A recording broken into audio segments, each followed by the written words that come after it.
পুরুষের ভাগ্যে কি আর এমন মেয়ে জুটে? সব মেয়েরই কপালে কি প্রেমের গোলাপ ফোটে?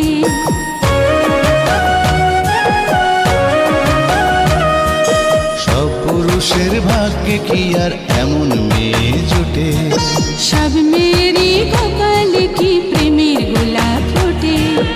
একটু দেখা হয়, একটু পরিচয়, তারপরেই তো কোনো কিছু ভাল লাগে না মোটে।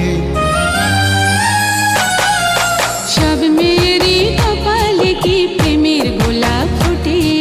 সব পুরুষের ভাগ্যে কি আর এমন মেয়ে জুটে?